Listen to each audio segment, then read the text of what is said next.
Okay, that's probably enough vamping. Uh, Fingers crossed connection holds. But yeah, here comes the part where I say, "Hi, I'm Trevor, and welcome to Catching Up on Cinema." If you aren't familiar with the program, Catching Up on Cinema is a film analysis podcast wherein we introduce each other to films, expand our cinematic horizons, and in essence, catch up on our cinema. So it is the month of January 2026, and is once again that very special time of the month wherein we do our very special Tales from the Shelf episode. And in joining me in this endeavor, I have my good buddy Brad. How's it going, Brad? Well, Trevor, I mean, it's going as well as it's going, I suppose. I'm here for the moment. I'm recording. I have run into some technical difficulties on my end tonight, but we're hoping that that is behind us. And I'm ready to hang out and chat with you about some movies. So we're ready. I'm ready. Are you ready? Yeah, Brad is alluding to some tech issues that we had.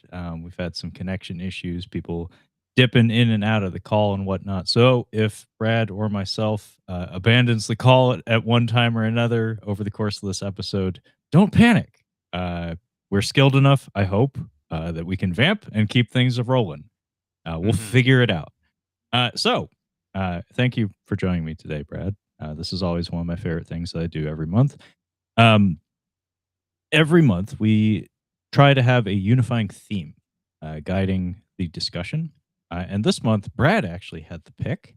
I'll just go ahead and drop the title. I'm calling it Directing Duos, is the theme for this month. You can actually see the graphic that I made there.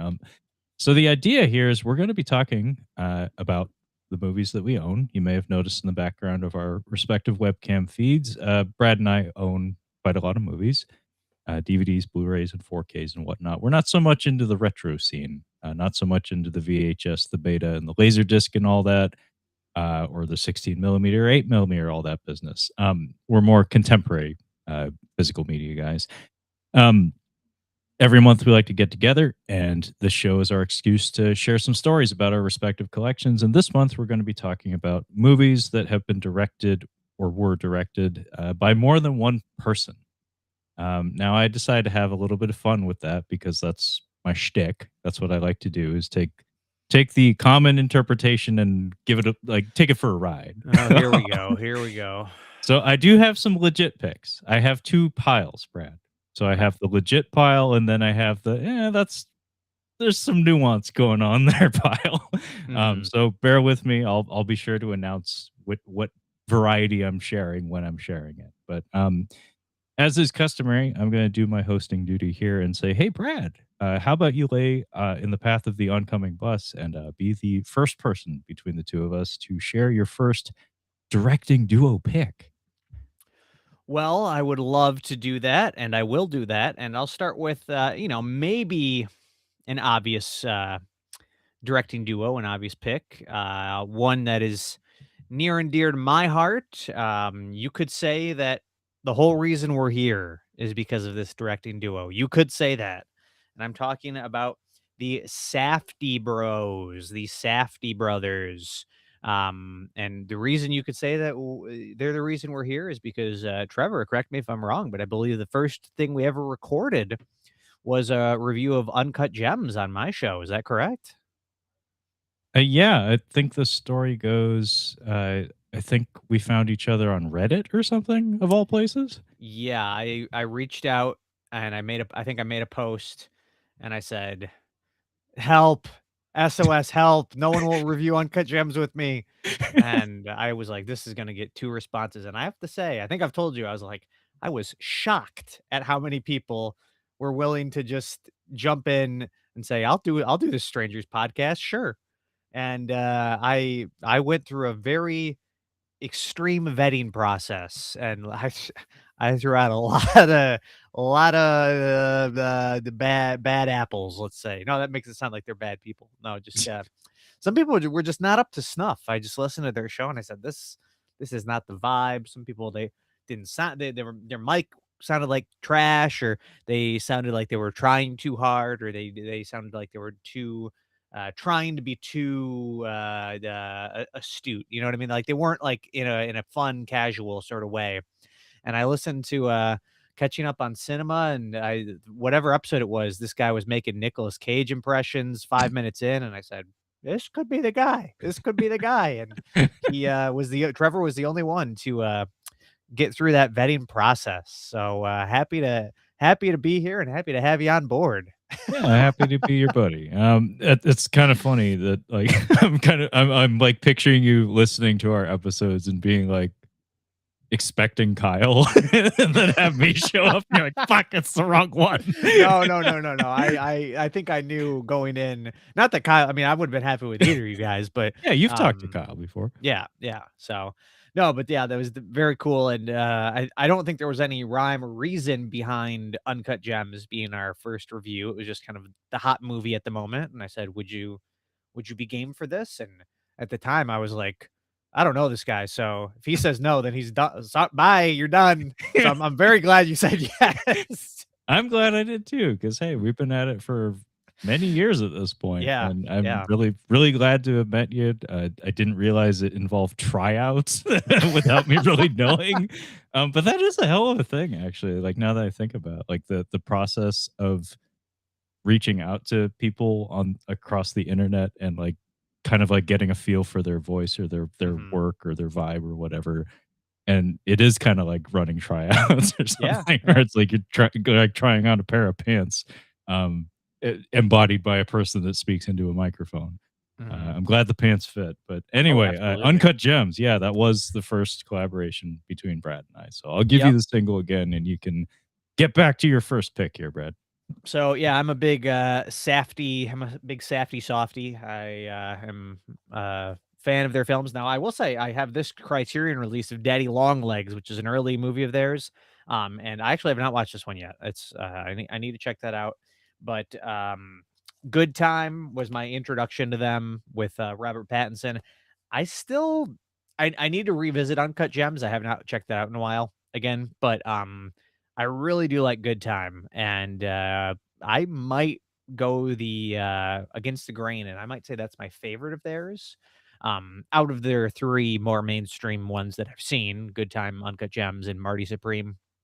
Um, but I do really love Uncut Gems as well. I only have the regular A24 release. I don't have the Criterion, unfortunately, of this because I jumped the gun and I bought this as soon as it came out, and then like 3 months later they announced the Criterion, and I was like, I should have waited. But yeah, I love their style. I love their just the feel of the world that they create, how lived in it is, you know, their casting department and casting process. I forget, I think I want to say, is it Jennifer Vendetti who does the casting? Yeah, Jennifer Vendetti, who casts most or all of their movies. Pretty rare that I can pull a casting director out of my hat, but just that her uh how she's able to cast so many unique faces and non-actors, and maybe some actors who you haven't seen in a while and who just kind of like pop on screen. I'm thinking of who's the one guy in Uncut Gems that was Eric like, oh, Bogosian. Eric Bogosian. Yeah, he, like just incredible casting there. Kind of Abel Ferreira in Marty Supreme felt kind of similar as well, but we're not talking about that one because that is Josh only. I should make that clear. That's a Josh only. But yeah, I'm a pretty big fan of their work now. I should say, I don't know if you're hip to the news, Trevor, but an article recently came out about them that did not put them in the best light. Yeah, I think I Um, read that today. yeah, so I will I will say that um, I didn't really question it, but that article came out. I read it. I was literally reading it right before we started our call for us doing our best of the year episode, and I was like, "Oh boy, should I pull Marty Supreme off of my list? Oh boy," and I didn't know what to do, but I left it as is. I still love the film, even if there's some baggage there. But yeah, I genuinely love their vibe and their films. So yeah. Yeah, looks like Santino just jumped in, by the way. Sup? Hmm. Yeah, actually, I don't think I've seen that many of their films, not like they've made a whole bunch of them, but I also was very impressed by Good Time. I think I watched that, in preparation for watching Uncut Gems because, as we mentioned at the top of the discussion, it was my first time, collaborating with Brad. We weren't friends yet, we were just 2 guys that met each other on the internet and were doing a show together, so I was like, "Oh, shit, I better do my research." I don't wanna be the guy who dropped the ball. So I believe that was the one movie of theirs that I did go out of my way to watch before Uncut Gems, and yeah, they're both excellent films. Hmm. The way that they handle tension, um, something about their cinematography, their editing, and the types of performances that they tend to favor and pull out of their actors, it just has a way of like ratcheting so tight that the balance is really impressive. Um, Walking that tight wire, that tightrope is very difficult. And I think they do it very, very well. They seem to just have a knack for it. Actually, when I was watching, which of them directed the Smashing Machine, Brad? I can't That would be remember. Benny did the Benny, Smashing Machine. Yeah. Hollywood Benny, Yeah. and Josh the artiste. Hmm. That's how I have them in my head. Benny seems to be the one that wants to hobnob with the the show, like the social elite and stuff, Hmm. be it in Christopher Nolan films in an acting capacity, whereas Josh seems pretty low key. Um, I remember when I was watching The Smashing Machine, another movie that I reviewed with Brad more recently.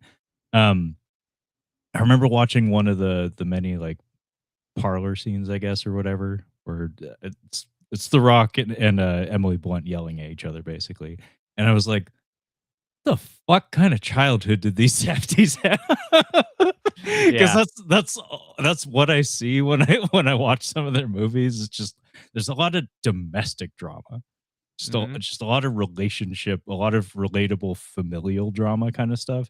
Like that, like Uncut Gems has some like all of their movies kind of dip into some uncomfortable territory, but Uncut Gems, like the family dynamic in that movie is where a lot of the tension comes from, like, a lot of the legitimate, like, butthole clenching, like, drama Hmm. and tension, and they handle it really well to the point that's, like, I think there's, like, a personal familiarity with this dynamic or something, like, just, like, matriarch and patriarch just, like, ripping each other to shreds in front of the kids, basically, Hmm. or at least, mom pantsing husband or whatever, like, verbally, like, ripping the pants off of her husband in front of her kids and stuff like that. But yeah, I do have the 4K of that one. I did wait, and I have actually watched it, and it plays very well on the format, and I do think it's a really excellent movie. Can I say something that might be controversial? I don't know if this is Controversial, sure. controversial. That I actually think I prefer the cover, the artwork of the standard Blu-ray. I don't know if you Oh, I'll give you the single. I don't know if you would agree, but I really like I just like that the better. I yeah, like that here, that's a I'll really give nice you a cover. comparison. Yeah. I like yours better.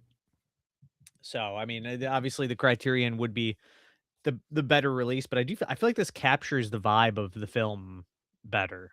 It just it feels a little more uh like the one you're holding up feels like it could be that Andy Samberg pop star never stop stopping or something. I mean, it's a little too he's having a little too much fun there. I mean, maybe that's part of the vibe, but this feels a little more captures the dangerous nature of the film and how he's on edge and trying to keep his head above water sort of thing. See, I would have gone if you're gonna have Adam Sandler's character in this posture, in like framed in this way. I think I would have gone with he has the blacked out lenses and it's Mm, later in mhm, the movie, I guess. mhm. I think that would be a more provocative image because Yeah. that's the strength that yours has is him with the bloody nose, him in that particular pose. It's like I don't entirely know what to make of that, but it's compelling. Whereas this one, it's just like he looks happy, Yeah. like he looks satisfied. I don't know. It's just Adam Sandler smiling with goofy hair. That looks Um, like it could be, what is it? Sandy Wexler. That looks like Sandy Wexler, the Netflix original that he did. Like, yeah, like that could oh be. yeah, yeah, yeah. Are they trying to trick the Sandler, just, the Happy Madison fans into, buying that? I don't know. Uh, Brad, can I get a Chalamet drop, please? Just because the world needs to know. And by the Oh, way, we yeah. have some comments coming in. Hey, Levi, what's up? Uncut Gems was a movie that I spent curled up in a ball when I saw it in the theaters. Yeah, I was in there with my. She wasn't my fiance yet, but we were actually early days dating, I believe. She went to see that with me. And yeah, she was holding my hand pretty tight. Like she gets really swept up in movies. Like she's a cheat code in the theater, and yeah, a lot of tension, a lot of uncomfortableness. Thank you, Brad. Shut up. I recently, watched that like, the full clip of that for the first time in a while, and, um, I'd kinda forgotten that was where that drop is from, and when it got to that, I It's funny lost because it. I personally still don't have context for that. I Oh, just really? I just stumbled across it and immediately cut the audio, and it was like, "Brad needs this." Like, I Yeah. still don't even know what the occasion was or whatever. Oh, I just heard maybe it, and I was maybe I like, should "Brad needs this." should I keep it a secret? Should I not tell you? I mean, if you care to reveal the secret, I don't care. Like, It was I think it was last year, maybe or 2 years ago. It was at the Oscars. oh, okay, There was a okay. bit where Sandler was in the audience in, like, sweatpants, and, Conan was like, "Dude, you need to wear a tux," and he's like, "Ah, I just wanna yeah, I just can't this is what I like to wear," and then I'm from he New Hampshire. yeah, he gets kicked out, and, as he's leaving, he's, like, walking out, and he sees Chalamet, and he says that. Shut up!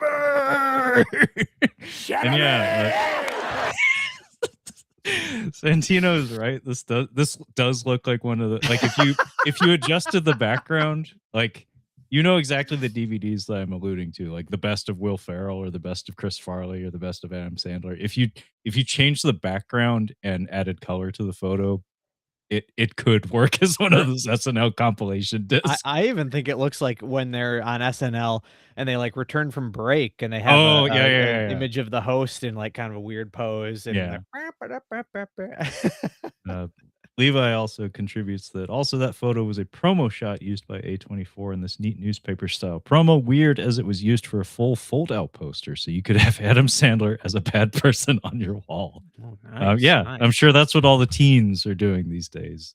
Just putting him up on their wall. Yeah. Actually, ugh. Now that betting culture has like expanded so radically, I wouldn't be surprised actually if there are people who kind of like Scarface, watch Uncut Gems and get all the wrong messages from Yeah, yeah, it. honestly, yeah. That Or is interesting to or think worse yet, The because Wolf of Wall Street, I guess. yeah, yeah, when we saw it originally, yeah, betting culture was not quite as Not what it is prevalent as now. it they were really a bit of ahead of the game on that one. Anyway, so I'm not gonna be sharing this one because I just basically did. So thanks for knocking that off my list, Brad. Um, so I will share something completely different because I actually don't believe I don't think I do have some brothers, and being as Mm. Santino's here, and I don't know how long Santino's going to be here. This is for Santino and only Santino. Oh, no. Yeah, you know what it's gonna be, Brad. You know what's coming. Believe me, I did. I not that enthusiastic about this, but I have Santino now. Hopefully, he's still here. If he's not, I'm gonna be really pissed because I'm burning a pick on this man. Yeah. Oh, he's still here. Santino has a comment. Okay. So I have here in my hand 4 movies, all made by the same studio, all made by the same two brothers. I have here from Joe and Anthony Russo a bunch of Marvel shit. I have, was it? I got Captain America, The Winter Soldier, Captain America, Civil War, Avengers, Infinity War, and Avengers Endgame. So these are basic bitch picks, I know, but I guess that's kind of the core of the conversation if we're going to be talking about these Russo brothers, because As far as I understand, most of their background comes from television, and the way I've always read that is that their talent seems to be in wrangling a lot of assets, like juggling a lot of balls in the air, spinning a lot of plates, um, and also playing with other people's toys. Like when it comes to like big franchise filmmaking for like old IP that's like heavily guarded, like things like this, like Disney or Marvel properties and stuff. There's like a feather light touch that someone needs to have. Somebody has to be pretty malleable, as far as I understand, to work in that kind of environment. And they just seem to have that. I wouldn't say that I wouldn't point to any of these movies as having like the most unique, like creative or artistic touch to it, but they're pretty well structured for the most part. As far as I know, like everything was delivered on time and to the satisfaction of the producers and the production company. So they seem to make people happy and they seem to make people a whole lot of money, but they don't seem to be all that interesting. um, but at the same time, it's like, none of those 4 movies I just held up, but I don't think of them as bad movies, not even in the slightest. It's just they're Marvel good is the phrase that I tend to use. It's just kinda like, vanilla plateau where it's like Mhm. it's not the best vanilla ice cream I ever had, but it's the Kroger brand, but I was shopping on a budget. It got it done. I got my vanilla ice cream. It wasn't the best ice cream, but I got ice cream. Um, Mhm. so yeah, outside of the Marvel movies, I don't have a lot of exposure to their stuff, but from what I understand, they really haven't done very well outside of the Marvel stuff. Like No. prior to that, they had what Community, so that's a feather in your cap for sure. You, Me, and Dupree? That's what I'm saying. They got that. They got the Tom Holland butthole movie. Mhm. They, they Mhm. they got the Chris Pratt and Millie Bobby Brown movie for Amazon that was it Electric State? Was that them? Yeah. No, that was Netflix. That was Nick, Netflix. that was a Netflix movie. I have to be very Yeah. careful. I dip into Brendan Schaubisms sometimes. Netflix is from that man's tongue. Negflix. Blockbuster becomes Blogbuzza. Negflix and Blogbuzza. Yeah, yeah. Well, and, don't forget, The Gray Man. You've seen The Gray Man, I think, Oh, right? fuck me, The Gray Man. Oh, that was dog shit. Like that movie was not fun to look at. The action component was lacking. It did not deliver on any front, honestly. Aside from Chris Evans's mustache, that was a good choice. Like I'm Mhm. guessing that was Chris Evans who chose that for his character. But yeah, they really haven't had much outside of these things. So it's almost like kind of not that much of a surprise that they would be recruited back into the fold for Avengers Doomsday. It's almost like a mutual thing at this point where it's like their trajectory is kind of mirrored that of the MCU a little bit, where it's like Mhm.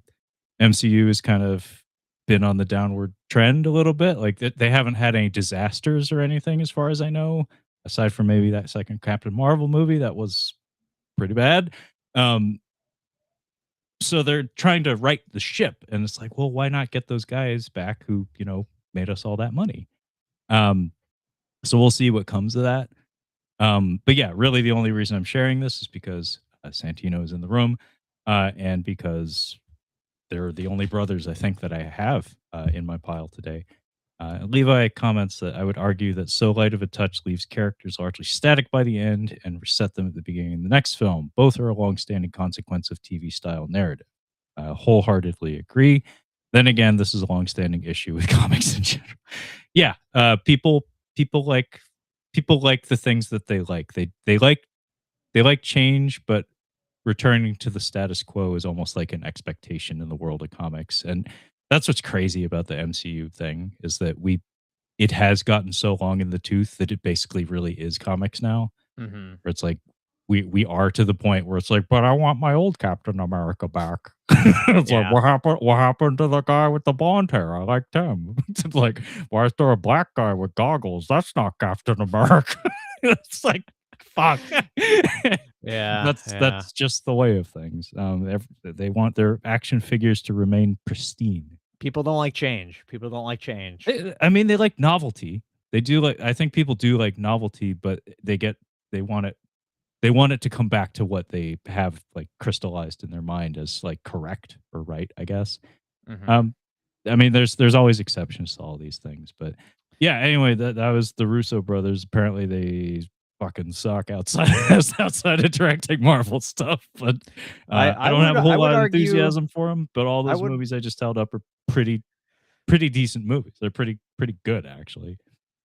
I would push back a little bit on that. I actually think even their Marvel stuff is not the strongest. I'm not a big fan of their 2 Captain America movies.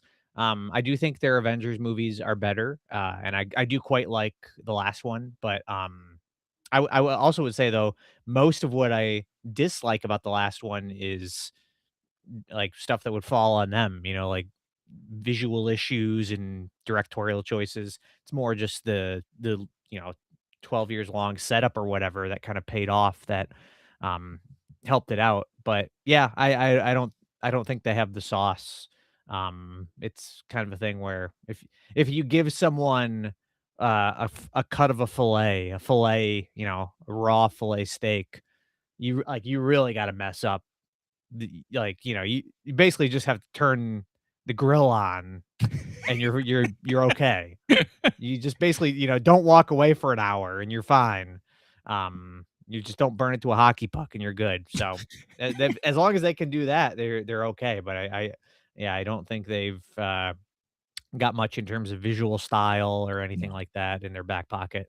But yeah, I mean, it is what it is. You've been called out by both of our commenters, by the way. I Levi wasn't says reading those. Brad actually. Oh, yeah, you put your blinders on because you didn't want to hear it. Also, I'm going to speak it. I'm going to say it aloud. Levi says Brad doesn't actually watch movies, so we have to take his opinions with a grain of salt. And of course, our buddy Santino says Brad's just a hater. Listen, I love Marvel. I'm a huge Marvel fan. I mean, I'm just Guardians of the Galaxy I thought was amazing, and like honestly, when that Captain America movie came out, the first one they did, that was kind of the first. Like I was loving everything Marvel, and that came out, and it was like, ooh, I almost I think I was a little ahead of the game on that one because, everybody was saying, "Oh, this is one of the best Marvel movies ever." Blah blah. Blah. I was like, I don't know, it was a little just like by the numbers, and just the action was okay, I guess, but everything in between felt very just underwhelming and by the lame. And I don't know. I think I was a little. I was like, I don't think the guys who did the paintball episode of Community, I don't know if they have the sauce. And everyone was like, "No, this is great. They should direct everything Marvel." And maybe they should have directed everything Marvel. I don't know, but I mean, it's the house style, so that's the sad part is they could direct everything Marvel, and I don't think you'd see a whole lot of variation. Like mhm, you do notice from time to time like dialogue scenes, like more like quieter, more actor focused sequences. There there does seem to be just a little bit of a creative stamp on some of that stuff, but like the production cycle for these things, they're storyboarding and doing the CGI, all the action, like 3 years before anything's been shot for the fucker. So, like, you're making a sliver of a movie essentially, mhm, and then they're putting your name on it, which, there's a lot of politics involved where it's like we're grabbing, like, the hot new director so we can slap their name on this thing, to get some credibility behind the thing or whatever, but anyway, we don't need to get back bogged down in entirely Marvel talk. I just shared those because they're brothers, and Brad set me up to talk about some. Oh, am I, still alive? Did we lose him? You lost me. What the Oh, heck? man. We lost Whoa. you. I mean, I don't know how much of me you lost, but wow, didn't expect that. I was I'm like, the "Oh, guy here I running the go call. again." Man, we're having a heck of a night. Maybe Restream's the problem. Hopefully not. But okay, Brad. Well, I'll pass it back to you. What's your next directing duo pick? Let's see here. How about we go with oh, man, there's so many choices over here. So many duos. Let's go with this one. And I don't know if I have a ton to say about it, but this is a duo, right? Yeah. we have from the duo of Neveldine Taylor, we have the classic Jason Statham action epic, Crank. I love Hey, Crank. Crank is enjoyable. Crank has energy Yeah, to it. yeah, I don't love it, but I do think the premise is really cool, and it's v very much like a sort of like throwing everything at the wall, kinda seeing what sticks sort of movie, and, I do really appreciate like, this one movie has a lot of style. Sometimes the style is almost, to a detriment of what's going on in the movie, but this movie is very kinetic, very, fast-paced. It's never dull, and, I quite like it. I've got this very early Blu-ray copy of it here. Neveldine Taylor, obviously famous for shooting their action sequences on rollerblades. Mhm. That's one of their trademarks. And I do believe they did, one of the Ghost Rider movies, correct? Does that sound, is it the second one Yeah. they did? Spirit of Vengeance. That was, Yeah. from the ill-fated Marvel Knights, line of films, of which there are Yes. maybe 4 total. There's like that, there's Elektra, there's Punisher Warzone, and if there's another one, the name escaped me. Yeah, Maybe Man Thing. Maybe Man Thing was a Marvel Knights movie. That was a Sci-Fi Channel movie if you were aware that existed. Santino, if you're still in the room, that's for you. mhm. Um, yeah, I don't know. I just looked it up. These guys haven't made a film, at least according to their Wikipedia, haven't made a film since Ghost Rider: Spirit of Vengeance. So don't really know what's going on there. Maybe they pissed off some people. I mean, Ghost Rider: Spirit of Vengeance wasn't exactly a terrific movie. It did, Mhm. of course, have some visual highlights. Like it did Mhm. have some spectacle in the form of some of the aforementioned cinematography and just some novelty factor. But on the whole, it's not a very good movie. Oh, I did. Okay, here I do. So their duo, there's three separate Wikipedia pages here. That's the issue. They have since separated. They're no Oh, longer working as a duo. That's why. so they Um, struck out on their own.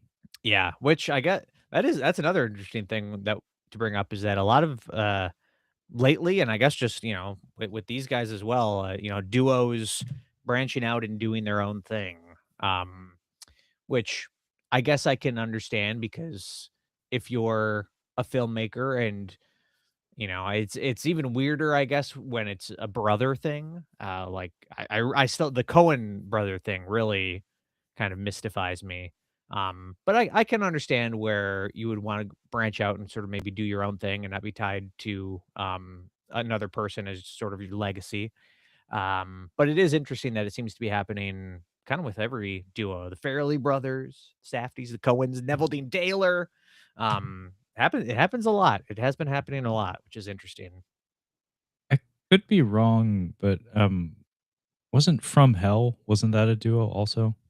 I Ooh, could I be think you're totally right. wrong on that, but I That seem sounds to right. remember something like that. That was like a somewhat of a recent review I think that I did with Kyle. Um, Mhm, yeah, the Hughes brothers. That's right.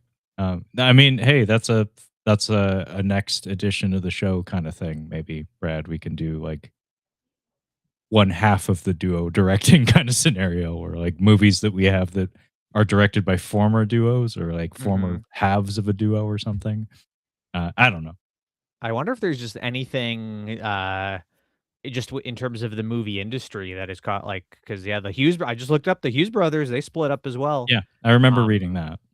if it's maybe just easy, like you know, I guess if you think of it from a financial standpoint, you might whether you're getting paid with a back end deal or you're getting paid straight up for a studio film. I mean, it's cheaper to hire one director rather than two. I don't know if that has anything to do with it or what's going on there, but Yeah, I don't know how it works, but like, what's next? What Duffer Brothers are gonna break up or whatever? Have they done anything else besides Stranger Things? I don't think so. Because that's the only thing I associate with them. And I only just like got up to speed with what that whole thing was about. I do think didn't they just sign a deal with Paramount? I think they have. So they have something like in the works. Okay. I'm not Um, surprised. no, they did do a okay, so they did do, one movie called Hidden with, Alexander Skarsgård Oh, from 2015. okay. I mean, that's what, just prior to Stranger Things or around the same Yeah, it must've time? been right before. They also wrote a couple episodes of the classic M. Night Shyamalan produced show Wayward Pines, which Not ringing a bell.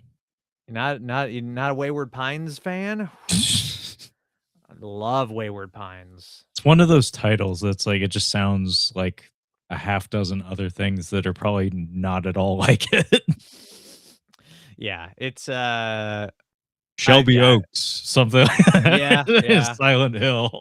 No, I remember Wayward Pines, it was I'm pretty sure it was a Fox show, and it was like, kind of, like, 20 it was I think it said what it was 2015 or something like that, so it was, like, at the tail yeah, 2015, so it was, like, at the tail end of sort of, like, broadcast television actually having any sort of cachet.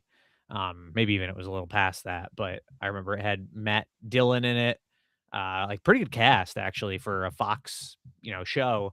And Shyamalan was a producer. I think he maybe directed the pilot. And Hmm. I watched it, and I gotta say, there is it's a Shyamalan joint, and I think it was based on a novel. So I don't think he came up with the twist, but there is a pretty good twist in it, I have to say. And I really liked where they went with the twist, and they even did a season 2, which was not as good, but, anyway, that's the Duffer Brothers, but, Crank is, a lot of fun. Oh yeah, no, it has great energy to it.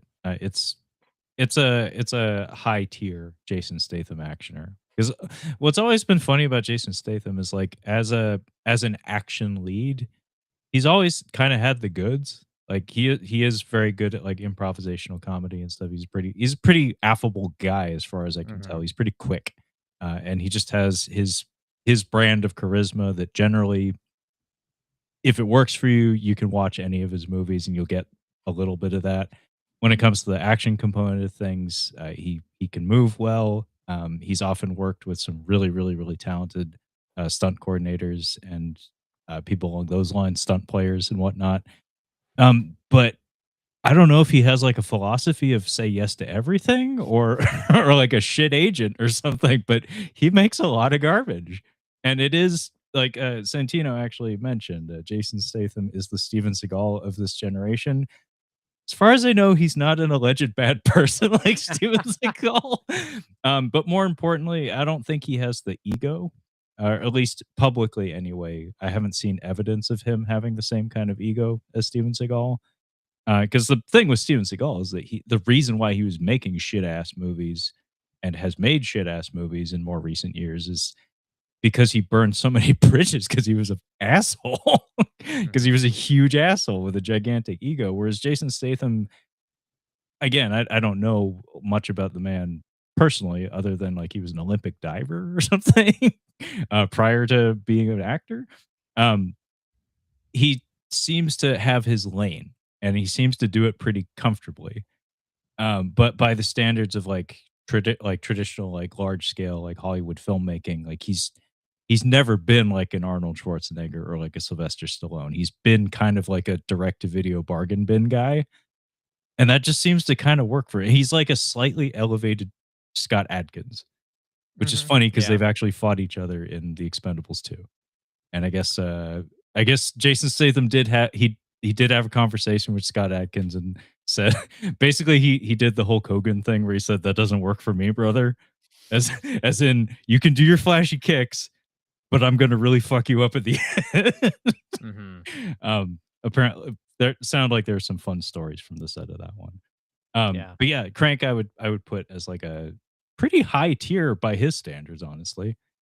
Yeah, I would definitely put it in the upper half. I mean, I would maybe say his work with Guy Ritchie is maybe Wrath of Man is a modern classic, so, that one for sure. I I've don't know if heard I've ever Spy seen. is underrated. Like I've heard that's a legit pretty fun movie. Yeah, Spy's good, and he's quite funny in that. Yeah, something about him, he has just, like you said, charisma, and he's just got the it factor. Like, you look at his movies and you're right, like, there's a lot of not great stuff there, but I would argue mostly just because of him, they're all pretty watchable. He's There's not there remarkably consistent, like, yeah, there's nothing remarkably like so. there's no, like, dog shit in there, I don't think. Like, there's some weak movies, but I think he at least makes everything pretty entertaining, and, I'm c listen, I'm a fan. I really like the guy. I would put him above Gerard Butler, as you like to say. Gerard Butler. Yeah, but I would say in terms of, like, modern action stars, if a Jason Statham movie comes out, I'm not gonna say for sure I'll be seated, but I have an intention of hopefully being seated. Like Shelter, I don't know anything about it, but I probably will go see it. Literally know nothing about it other than the poster and our movie league, but I'm intrigued. Yeah, thank you for the clarification, Santino, by the way. I meant more they both make dad movies. That is correct. You are correct. Dads watch Jason Statham movies when the Mhm, kids are asleep. That's what they do. mhm, The Beekeeper and A Working Man were made with dads in mind. Dads mhm. with Amazon Prime subscriptions. um, I haven't watched A Working Man. It looked lesser, but it's from the same director as The Beekeeper. That David Ayer? I believe it was, David Ayer, yeah. Yeah, the Beekeeper is utterly ridiculous and completely stupid. And yet, like you said, kind of on like the movie's kind of perched on his shoulders. Like it kind of scratches that like completely stupid 1980s action movie kind of itch. Mhm. Um somewhat like with slight recommend, I guess. I can't speak for a working man though. That looked like the same fucking thing, like back to back from the same director, but just not quite as good. I heard that one was actually legitimately bad Yeah. too, so Yeah. Santino shares. My dad likes both of those movies. I'm sure he does, Santino. Yeah. So I guess we'll have to see if Santino and his dad go to see Sheltered. Um, so pick is to me and Levi, if you're still here. I did see your comments about there will not be a Sin City being shown by me. I don't actually own Sin City. Seen it several times. Enjoy it. I've seen the sequel once. Don't remember it. Uh, I have it in mind. I've got it in Okay. mind. Okay. Well, Um, we'll get to it maybe. But just so you know, we are aware of the Wachowskis and we are aware of the Frank Miller and Robert Rodriguez partnership. Um, I'm gonna hold up something else completely different though. Because this just interesting story, I guess, with a lot of different angles of approach to it. I have here on DVD. This has actually been released on 4K by Umbrella, I believe. In the past year or so. The Super Mario Brothers movie. mm, It's a blast. This ain't no game. It's a live action thrill ride.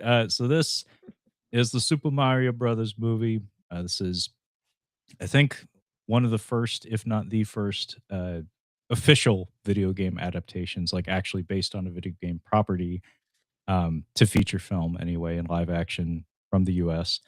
Um, and this is directed by a husband and a wife. Rocky Morton and Annabelle Jankel were their names. And as far as I understand, the story goes, they came from the Max Headroom TV show, which has a pretty decent cultural footprint. It's kind of a big deal.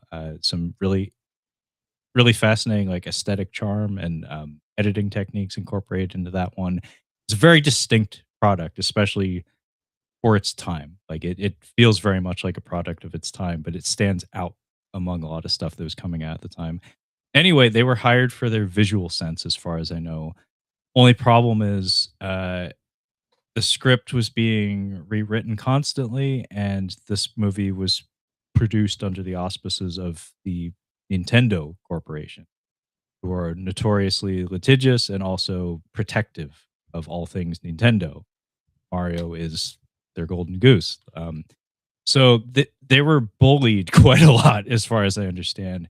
However, there's conflicting reports that suggest that the whole fucking thing was a mess. Where it wasn't just studio tampering, it was also the directors.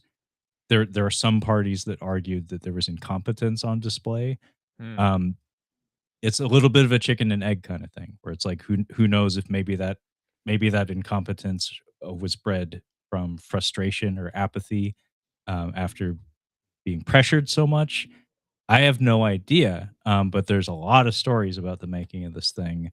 It's a fascinating movie. I wouldn't call it good in the traditional sense, um, but it does have strengths, and most of them are aesthetic, which, as I said, was apparently the reason these directors were hired. I believe the production designer may have been the same fellow who worked on Blade Runner, and it shows because the production design, the sets, the costuming, and stuff have a lot of love and care and money put into them. There's a lot of lights with sound going on in this movie, but the script is all sorts of messy, and the performances, a lot of the actors, while they are giving as much as they can, there's seems like there's a lack of consistency in the performance. Like, it seems like they're maybe a little bit lost, which points to potentially, either post-production or editing issues, or maybe even directing issues where they weren't being told what to do accordingly.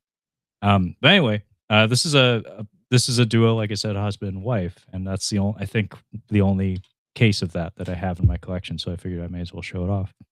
Yeah, I don't know if I have any husband and wife duos in my pile. Maybe I do and don't realize it, but yeah, that's an interesting one. I had forgotten that that was directed by a duo.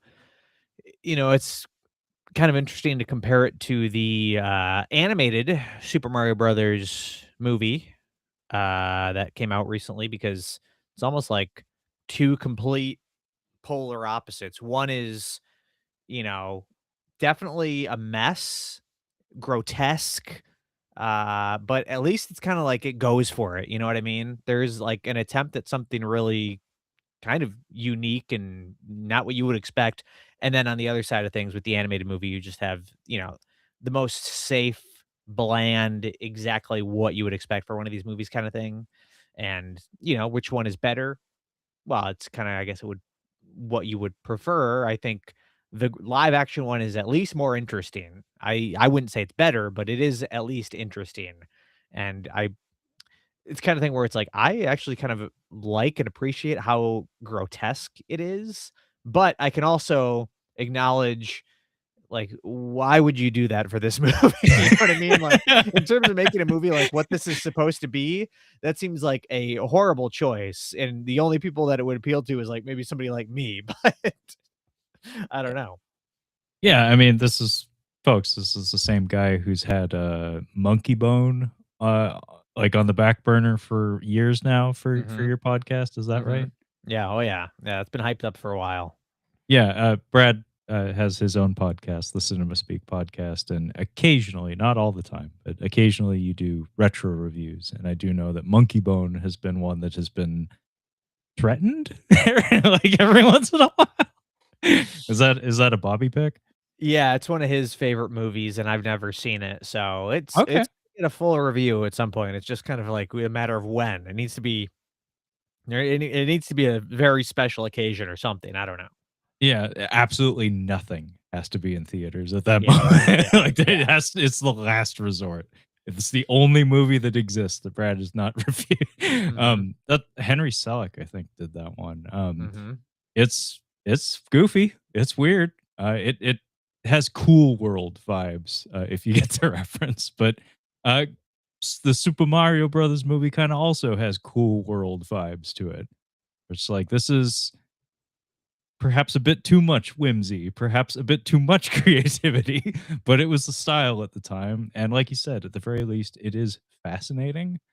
I personally have not seen the more recent animated Super Mario Brothers movie, but I've actually heard very good things. Like, I've heard it it has the fan service for people who care, and all my friends who have like little kids, they've vouched for it as being like acceptable entertainment for both the children and the parents in the room. Would Yeah, you that's say that's accurate? Like, you have young nieces, right? yeah, I mean, I would say, yeah, it will entertain anybody, I guess, if you're looking for that. I was not a big fan of it, but, I maybe went into it a little bit with a bone to pick. I don't know. I do think that, it's just it's too safe. I don't really like Chris Pratt, his voice, the choice of him feels very wrong. Yeah. And well, the one thing that I've only seen the movie once, but the No Sleep Till Brooklyn needle drop. Ugh, brutal, just Eh, brutal. they have one in there? Oh yeah. Hmm.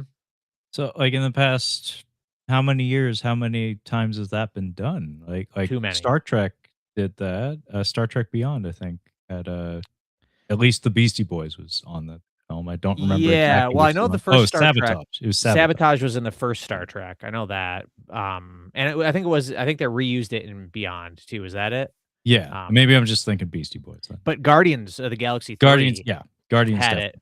and I believe that was the same year, and Santino can, confirm if I was correct or if I'm correct in saying this or not, but I do believe I did call out James Gunn and, say, "Listen, y I don't know where you were, I'm sure that was already shot, and I'm sure you were already late into the VFX work when Super Mario Brothers came out, but listen, he's a big wig in Hollywood, he shoulda had some inklings, like, there should have been the whispers, in the air that No Sleep Till Brooklyn was getting used in Mario, and if I were him, I would've pivoted to another needle drop as soon as possible, because it's not even a good needle drop in Guardians. I think it's a terrible needle drop in that movie. I think it's horrible in both movies.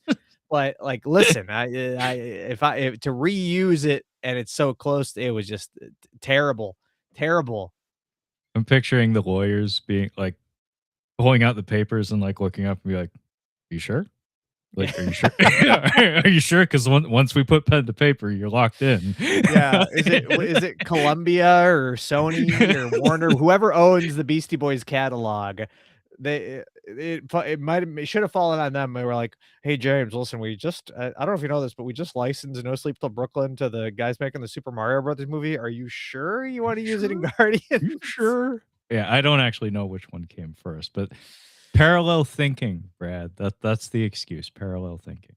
I don't know if that's an actual excuse or not, but, um, any hype for Super Mario Galaxy or whatever it's called? I don't know why, but actually I am kind of excited. It's just this I think this time they'll knock it out of the park. I don't know. I guess now I've just kind of accepted what it is, and I think I can just maybe have more fun with it. I don't know. I mean that there is something to be said there where it's like the expectations are put in place where it's like you don't know what the what exactly the vibe is gonna be until you've actually sat through it, and that's like, Yeah, okay, well, if it's a sequel to that, they're probably not gonna veer too far from that. Now I know what it is. I won't be terribly surprised by it, and maybe that'll actually just make it more consistent and work better for yeah. me. Now that I know I won't like it, I can try to enjoy it. Exactly. You Yeah, can polish that turd. Yeah, exactly. I probably won't bother with either of them, honestly. Like, if I'm being totally honest, Brad, I've never really been that much of a Nintendo guy. Like, I Mhm, was raised on 8-bit Nintendo, regular Nintendo, as we called it at the time, back in the day, and the Super Nintendo is basically my favorite video game console, but the games that I played were not so much like the Nintendo branded games. Like Mega Man was my guy. mhm. I was a Mega Man kid. Like Mario was like, okay, I'll play Mario. I don't love Mario. Fuck that Zelda. Fuck that Link kid. Like he sucks. Like I never got into Zelda because I would always get lost and I would get frustrated. And then I'd go play Mega Man because I was like, I know where to go. I run to the right and I shoot everything. Whereas like Zelda, it's like you gotta figure it out. I'm not gonna tell you where to go. You explore. It's like I want to do that. I can run outside. Star Fox was okay, and Super Punch Out. Super Punch Out is like the best game ever. So Mm, I mhm. like Nintendo. I don't. I'm not a Nintendo guy. Like I don't open my wallet for all things Nintendo. I haven't bought a Nintendo console since the GameCube, and I bought Mhm. that like 5 years or something after it came out. Like I just Wow. picked that up at like a garage sale. Wow. Yeah, wow. I do have that. Here it comes. No. Wow. There he is. That's a I good got one. That is drops a good too.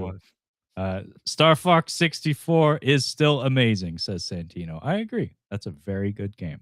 I remember that was a game I was legitimately very hyped for. Dat Rumble Pack, though. I remember being hyped for that. And that was one of those games that the Nintendo Corporation actually sent my family a VHS tape, a promo tape in the mail, Brad. We got a like it had like this much tape in it because it was like 8 minutes long or some shit. Mhm. But they sent us that in the mail, and I thought that was pretty cool. I came home to that. My brother was watching it, and I was like, "What? Nintendo knows where we live." It's like, That's "Oh pretty yeah, cool. Nintendo is in my home state. Like Mhm. I know where Nintendo is in my state. It's pretty close. Redmond, I believe. Anyway, that's my pick. So I'll toss it back to you, Brad. What is your next directing duo? Well, for this one, I wanna run this by you because I'm looking at the official credits on this film, and there is one. It says directed by name, but then there's a separate credit for co-directors, and then there's two names. Do we think this qualifies? I'll allow it. Okay, because when I was doing this, I was on my, Blu-ray.com, My Movies app, and it did not have the co-director, qualification, and it just listed 3 names, so I was like, "Okay, boom, 3 filmmakers." So that's why Yeah. I grabbed this one. Yeah, I'm Um, gonna get technical with some of mine so you can get technical with yours. okay. Well, I have here, one of my I'd probably put it up there as one of my favorites. I think it made my top 100, although calling it a favorite is maybe wrong word to put on it, but I have, Fly away home. the the act of killing, the Oh, act yes. Yes, yes, of yes. killing, which I think I've talked about with you before.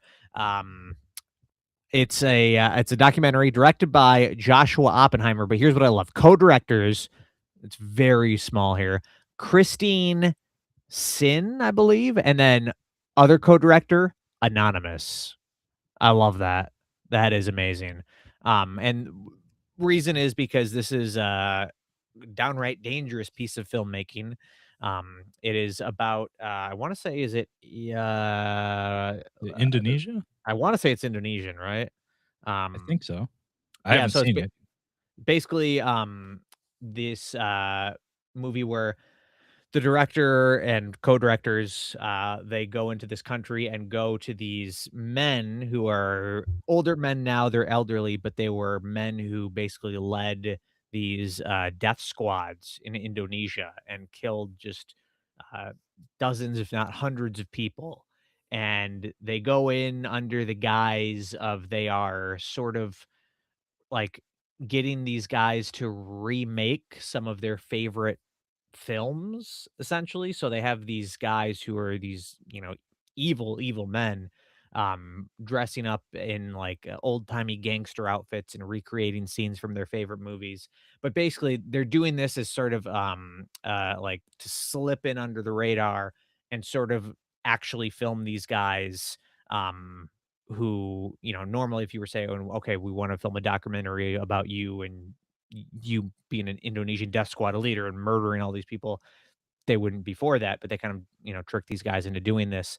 And it's a really dark but entertaining film and a look at like how just, the evils that men can do and how these men can sort of just be have no empathy, no sympathy, and have no seeming regret about what they've done and how just like the way that you know a, any man, any person can essentially be evil under the right circumstances, and just like the mundaneness of evil in some ways. And obviously that's something that gets brought up with the Nazis and all that, and that was a key thing. And I just watched the classic flick Nuremberg with our buddy Russell Crowe.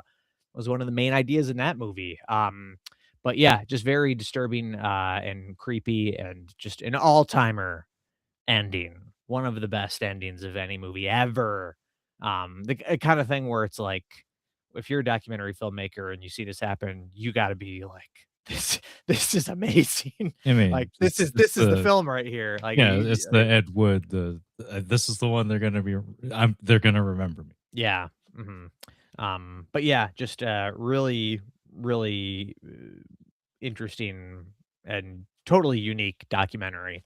They also did a sequel called The Sound of Silence, I want to say. Pseudo sequel, I guess. And it's more about one guy who, I think it's his brother. I've only seen that one once, but I think it's his brother was killed in by these death squads. And this guy goes around and interviews some of the men responsible, and that one's very good as well. I didn't think it was quite as unique or memorable as The Act of Killing, but both are very powerful films and eye-opening, you could say, eye-opening. Yeah, the banality of evil. Mhm, I really need to see that one because Brad has brought this up a few times over the course of the discussions he and I have had, and it sounds excellent. It sounds very human and dark as all hell, but fascinating. Just mhm, the subject matter, and also that you did tell me how it ends, and I want to actually see that for myself. Like I've had you describe it to me, but I would love to arrive at that conclusion myself. Actually see it. There was another.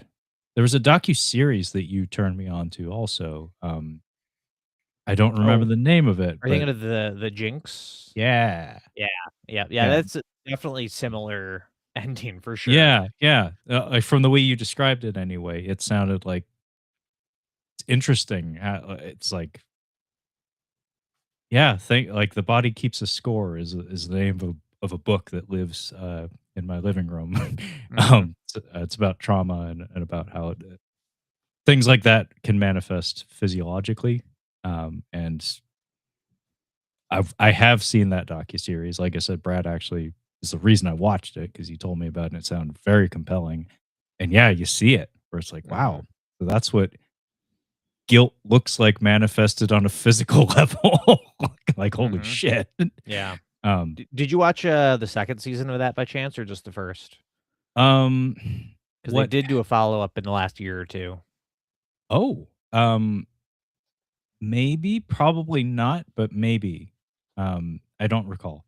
Yeah, it's not as good, but it follows the aftermath and the trial, and it's still interesting, but, Yeah, yeah. yeah, it's not as good just because all of that was kind of, like, already out in the news, but, Yeah, yeah.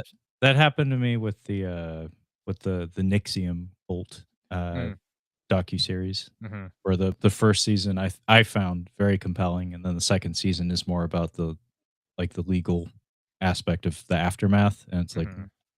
not it's not quite the same, especially because the access is no longer there. Like, Yeah, it never really was, but it was more direct, whereas, like, when you're dealing with courtroom stuff, it's like there's only some of that is made publicly available, and when it comes to, like, a legal proceeding that is currently in session, it's like there's a lot of stuff that just can't get out, so there's a lot of supposition going on that really gets in the way of, like, making the narrative of the documentary as compelling as it ought to be. mhm. Yeah, I that's, I'm the same way. I didn't watch, see the 2nd season of that. You don't need Um, to. yeah, but I will Like, say I did, the Jinx season 2 did give us a couple, sound drops added to the board, Oh, and that's where that poor comes yeah, from? that's where I got cursed on the Wow! stand. Wow, it's been illuminated. Now I know where Chalamet comes from, and now I know where no, the no. poor. I've always been curious about that one. Yeah, this is Like, this, like Brad, did you record your uncle taking a shit or something this through the bathroom feeble, like, door?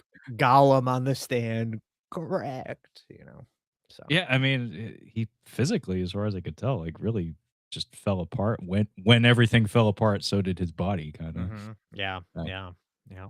Anyway, uh, so you bent the rules, I'm gonna break them. Okay. So, this is gonna be a whole ass thing. I'll try to be brief. So we're talking about duos, and these are unofficial duos. I knew this was. I knew this was coming. You knew this was coming. I mean, you know who you're talking to. You've been doing this a while. I'm not even going to give myself the single because I'm going to try to blow through these and then we can just talk about the subject. Okay. Because I'd have too many here. It would take too long. So a movie that Brad and I reviewed together because I'm the action guy. I get brought on Brad's show whenever he needs an action guy. So apparently I'm on the books for Violent Night 2, if I heard correctly. I don't even know when that movie comes out, but I know that I got to be on Brad's show, apparently. Brad is doing a fantasy movie draft that I'm a part of, a proud member of. Thank you again for recruiting me for that. And currently in first place. Yeah, I'm currently I'm the front runner. Yeah, Santino, suck it. So what was it? Lizzie picked Violent Night 2, and you're like, hey, that's a Trevor pick. Like, you can't do that. I mean, okay. Like, I think that was your knee-jerk reaction. Like, you can't do that. Anyway, I have here a movie, like I said, I actually came onto Brad's show to review. I have Ballerina from the world of John Wick, which I hope that's not officially part of the title, like on IMDb or whatever. I hope it's just Ballerina. This cover they removed that. Yeah. This cover is horrible, by the way. It's really chintzy and awful. And, you know, way to go putting Lance Reddick on the cover just you know, to honor the man, because he did pass away, but he's not really a huge part of this movie. He's in it for about 45 seconds. I actually just rewatched it, and he's barely in it. I get it. It's neat that he's on the cover, but at the same time, it's like, okay. I mean, everybody really, like Ian McShane, Keanu's in the movie, and you know. Where's Gabriel Byrne? He should be on the cover. Yeah, this is just a shit ass cover. Is really the story, honestly. Like I literally could do better, like with Photoshop. I have done better.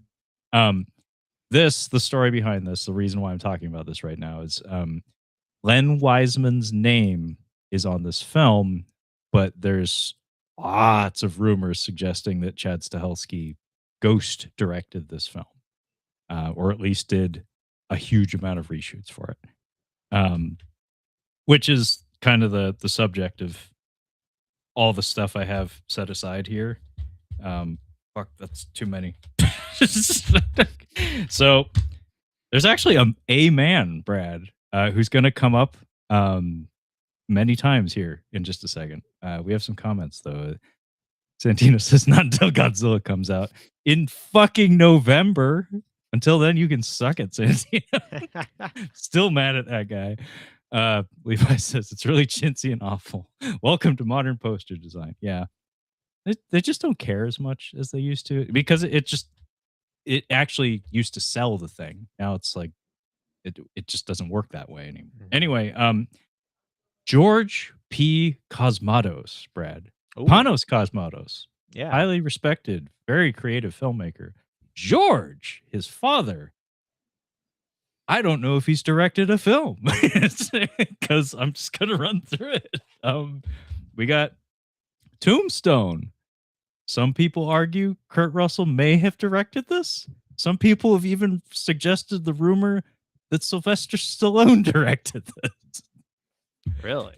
Same goes for, what was it? Of Unknown Origin, with Peter Weller starring film, same director. Nobody is quite positive if George actually directed this. His name's on it.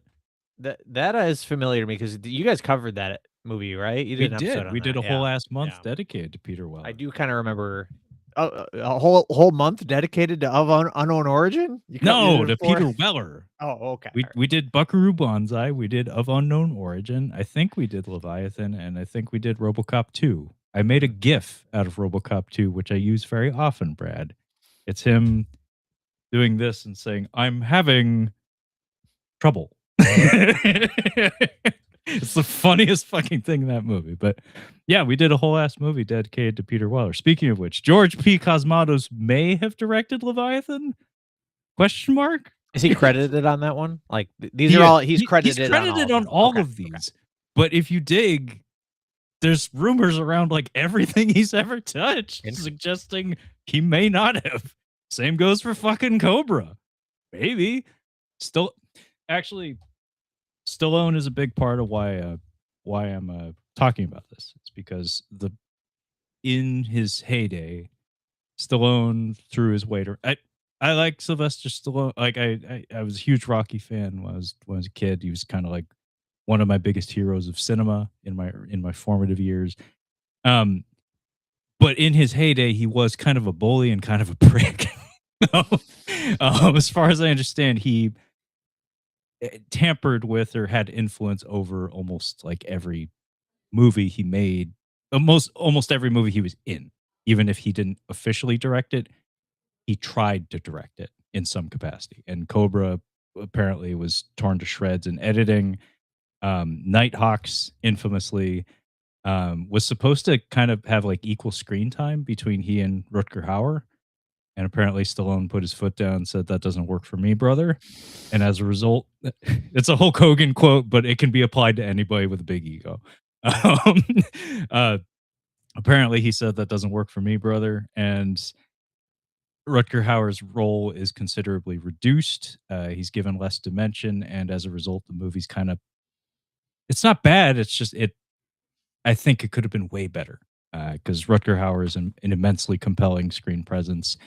And Nighthawks is not a bad movie. It just, I think it could have been better if Stallone didn't put his foot down or whatever. Levi contributes to the Tango and Cash has 3 directors and Stallone is the unofficial 4th. I have that on my shelf, Levi, but it's in a UK like Stallone box. So Tango and Cash is included in this discussion. In fact, I can't remember if George was involved with that one or not, but I'll just keep it right rolling here. Different kind of example.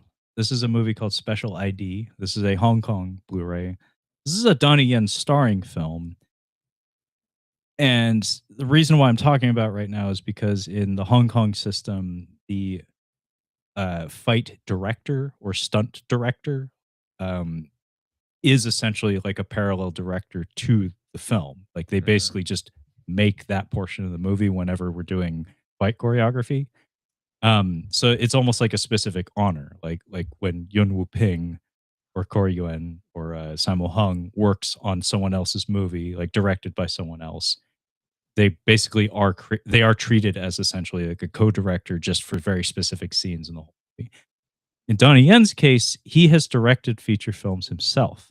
He has creative instincts. His films tend to be like very flashy from an aesthetic standpoint. This movie was incredibly troubled in production, and the co-star of it, he was playing the villain, but he was supposed to be like double billed with Donnie Yen, Vincent Zhao, apparently walked off the film, and as a result, it became a fractured mess going for the production of it. And Donnie Yen like brought in like 3 of his buddies from the stunt world to kind of like fill in the gaps of one guy. And as a result, it's this Frankenstein's monster of an action movie. But this story has repeated itself many a time where supposedly Donnie Yen's ego clashed with Vincent Zhao. They could not come to terms, and Zhao walked away. The movie does have a director, but nobody gives a shit. This basically is directed by Donnie Yen. And that has been the case with some of his movies, not all of them. Like most of his more prominent films, that hasn't been the case. But when it comes to like these smaller grade productions, it seems like he does throw his weight around a little bit more. And he does have a giant ego. Ray Harryhausen, in a more positive sense, as far as I understand, when it came to the directing of his stop motion contributions to films, like he isn't the director of the movies that he worked on, but kind of similar to like an action director in the Hong Kong system. Ray Harryhausen may as well have been thought of as like a co-director to a movie, even though he was, ostensibly a special effects guy or something. So this is a documentary about the man, by the way. It's cute. It's not like a amazing resource or like font of information, but it's just a cute documentary if you like the guy's work, which I do. And then X-Men Dark Phoenix. Yeah. Simon Kinberg directed this, and maybe you remember better than I do, Brad, but was, He Who Shall Not Be Named, was this actually did this movie actually have a different director, or was it, like, sussed out early enough? Bryan I Singer is the, alleged bad person that I'm referring to, by the way. Yeah, if he was ever attached, it was pretty early, I believe. So Yeah, I don't think this was an actual case of, like, 2 people directing a movie, yeah. um, or, like, ghost directing or otherwise, but Simon Kinberg arriving as the person ultimately in the director's chair for this one had a lot of politics surrounding it. Yeah, and that one, isn't specifically the, final train sequence done by somebody else, or it was just completely done by, um, like, Um, that was 87 North slash 8711. I think David Leitch, may have been involved in some of the shooting of that. okay. Certainly they're, like, stunt players and their coordinating team. I don't know about directing of that, but I would not be surprised in the slightest if Mhm. David Leitch just did that portion of the movie because they what was the story behind that one? They also had, like, an airport sequence or something and Civil War was coming out. It was some sort of, like, parallel situation where the finale of 2 superhero movies were virtually identical, so And they had they to throw something different they together blinked. quick. Yeah, I yeah, mean, I agree with Santino. It did it is, like, the winningest sequence in that whole yeah. movie. For what it's worth, I actually don't think it's a bad movie. Like, it was not seen by anyone. Like, nobody gave a shit about the X-Men franchise at that point. Um, but I watched it a couple times, and I don't think it's all that bad. Like, I think it's better than X-Men Apocalypse, that's for fucking sure. It's better than the New Mutants, that's for fucking sure. But yeah, Levi brought up Superman 2. Actually included this in a different capacity, but I may as well just throw it out here because I don't think I'm gonna have time to go into detail about it. But famously, this is, or perhaps infamously, quite a lot of this movie was shot. Superman 1 and 2 were supposed to be, they were filmed concurrently, basically. And Richard Donner, was supposed to direct them, but he had some differences with the producers and subsequently walked or was removed from the production. And Richard Lester officially shot enough of the movie to get the directing credit. So his name is attached to this film. I have here the only way I own this movie actually is this version, the Richard Donner cut, which is another like Frankenstein's monster of a cut. That is, I'm of two minds about it. Where it's like it's really nice that we have it, that's for fucking sure. But it clearly like we just did not have the assets. We did not have everything we needed to actually put this together as intended. Um, So it's like the perfect version of this movie simply doesn't exist, Superman 2. But it exists somewhere between this Blu-ray I have and the theatrical cut, the Richard Lester cut. Um, yeah, anyway, ghost directing. It's just something that I noticed. I apparently own a lot of George P. Cosmatos movies, and I was like, there's a common thread with a lot of his movies. It's like, I don't know if that man's a director. Like, I think he's more of a technical supervisor than a director. Yeah, yeah. That is interesting that he has so many instances of that. I mean, he worked Um, with Stallone a few times, and I could be wrong, but I think he did, what was it, First Blood Part 2? I think I think that may have been Zito. Was that George Zito? mhm. Anyway, one of those guys. I think it was, yeah. Zito, I think, was one of the directors of, one of the Friday the 13th movies, Part 4, I think, like, AKA one of the good ones. Anyway, that's me, Brad. You got another round in here, or you want to head into the speed round? Yeah, I can maybe do one more quick pick here. I don't need to say a ton about it, but let's go with this one here, just because I was kind of going through all my films and looking for director credits, and I forgot this one was co-directed, or this one had two directors, and I quite liked this film, and I haven't thought about it in a while, and I was kind of want to revisit it. I have Dungeons and Dragons: Honor Among Thieves. Which, listen, if you had told me that I would have liked this film before I saw it, I would have said, "You're crazy. This is not my kind of movie."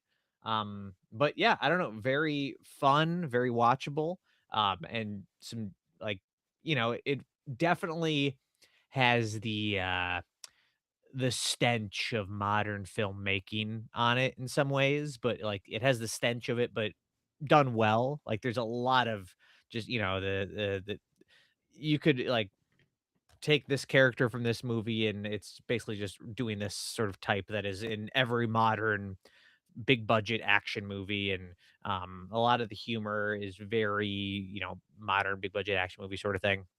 But for whatever reason, this one works for the most part. I really like Hugh Grant in it. Some very funny moments as well. Like there's a sequence towards the end that I thought was quite funny and took me by surprise in when I saw it in theaters. But yeah, just really good time. Directors here are Jonathan Goldstein and John Francis Daley, which I believe one of them was, or maybe they both were. They were um actors on Freaks and Geeks, I want to say. Um Wow, a lot of talent came out of that show. yeah, honestly. Let me confirm that. I know at least one of them was. But yeah, this was a fun one, and I don't think it did super well box office wise. So probably won't be getting another one of these, but it is what it is. Yeah, John Francis Daly played Sam Weir, who I believe was kind of like the sort of the lead on that show, Freaks and Geeks. But now he is a director, and I would say uh, they also did Game Night, which I don't think I own, but I enjoy Game Night as well. I think I probably like this one slightly better, but I don't know what else they've done besides those two, but Yeah, I think I caught the last half hour of that. My fiance was watching it. Um, her friend group are all about tabletop games. Like they love RPGs. A lot of them are they have a theater background. They actually perform. And what's kind of cool, Brad, is that they're really good. It's like I don't have to go to like see them in like community theater performances where it's like, oh fuck, like they're the weak link in the cast, and I have to Mhm. tell them how good they are when we go out for pizza afterwards. It's like, no, when I see these people, it's like, holy shit, like they're really talented and they're involved in like the local film community, and theater and dance and all sorts of stuff. My fiance has cool friends. We're also probably kind of interesting by comparison, I guess. Anyway, um, so she is not so much into like D&D or tabletop RPGs and stuff like that, but her friends are all about it. So she's very familiar with the tropes and the format. So I think just on a lark, she just put it on. Like I think she was crocheting or something. She was just like, "Yeah, Hugh Grant's in it, sure." And she had a great time with it. And when I sat down, like I said, I just walked in. I blew into the room for like the last half hour of it, and I found myself sitting down. I was like, this has an energy to it. Like this has enthusiasm that's very much apparent in the film. Um, and it's been interesting to see like the proliferation of tabletop culture, I guess, because now you have the internet to promote these things, and you have major corporate backing, especially behind Dungeons and Dragons. I can't speak for like all of tabletop RPGs, but like Dungeons and Dragons is corporate Dungeons and Dragons now. um, so like you actually have people who are much you have like a mainstream footprint now, where it used to be this stuff was like the band hall stuff. It was for the freaks and geeks to, quote the show, I guess. But these days, like mainstream audiences, I think have like a pretty decent like base of knowledge when it comes to the tropes and how these things work. So I think like the timing was very good for the release of that movie. Like you said, I don't know that it made money or anything, but as far as I understand, like in terms of like audience reaction, I think it was pretty well received. Mhm. Like such that Yeah. it's like, like maybe greenlight a sequel to that guy because I saw merit in it. I was like, this clearly like this is a decently high effort production. Like, I'm kind of into this. Yeah, and just a lot of fun, honestly. And I gotta let me ask you because I just had to look this up because I forgot the name of it. But have you ever heard of the Save the Cat script writing beat Yeah, sheet? yeah, yeah. Yeah. There's a YouTuber that I follow, and he kind of use this movie, and it is like not in a bad way, but almost the perfect example of that, where the structure of this movie hits every single one of those beats extremely clearly, and which so it's definitely not breaking any new ground, but very effective, and I had a good time with it. Well, if you think of it as a cultural ambassador to, like I said, a corporate backed product, Mhm. you kind of want it to pitch straight down the middle. Like, you Yeah. don't want to mix it up too much. You want people to, say, I understood that reference, or like spoon feed it to them. So if they don't understand the reference, maybe they can get to a place where they would like to. Mhm. And in that way, it felt like, baby's first Dungeons and Dragons, I guess. Um, I don't have like an advanced degree in Dungeons and Dragons, but I play some video games. I I know the tropes. Like, I know what a mimic is. I know what a kobold is. Like, I've it's fine. One of my fiance's friends actually designed their own game, and I was helping them play test it. It was pretty fun. It's Dirigibles and Dinosaurs. That's what it's Mm. called. I bought the playbook because I support people who do things. I thought that was really cool. And story time. He had me and my fiance inhabit NPCs in like a current game that he was running with his soon to be wife. Um, so we took over like essentially like opposing characters. But we got to play as them, and I completely I completely wrecked this guy's game. Like, apparently there was like a story critical, like a narrative critical character in the party that I caved their face in with a shotgun. Oh no. Like, I looked at the inventory that the NPC character had been like, I didn't know anything. I didn't know how to play the game. I was just like looking at the character sheet, and I was like, so he's got flash paper, huh? And he's like, yep. He's like, that blinds people, right? And he's like, yep. I was like, well, I'm gonna pocket sand that guy. And then, do I need to roll if the barrel of my shotgun is pressed to the back of someone's head? And he was like, no, I don't suppose you do. And I was like, well, I'm gonna pull the trigger. And yeah, that person's head turned into chunky salsa, and we left that night. And I'm sure he, I'm sure he spent the whole night trying to rewrite the narrative that he had planned out so very carefully until I spoiled it. Hey, that's just how it goes sometimes. He gave you that choice and you made it. He should have known that was there was an option. I, he put pocket sand. He put pocket sand in my inventory. I'm not gonna throw the pocket sand. Like, somebody's getting this pocket sand in the fucking face. Yeah. I'm sorry. Like, you can't give it to me and not have me do it. Anyway, I don't know what that was. I don't know what the point of all that was, but I made a lot of mouth noises just now. So thanks for that, Brad. Mhm. So uh what am I gonna do? Well, you know what? I actually should probably wrap it up here. So let's head into the speed round, Brad. Speed it Uh up. Yeah. Yeah, yeah, that speed works. it up. So would you like to go first, or should I? I mean, I can go first if you're still getting your stuff together. Uh I I mean, I have everything right in front of me. All So right, well, why don't you go first? okay. We'll pass it back to me. So uh and feel free to talk over all of this. Essentially, what's about to happen here, dear listeners and hopefully viewers, is something we call the speed round, which ironically does not tend to be expedient. This could be like 20 minutes or so.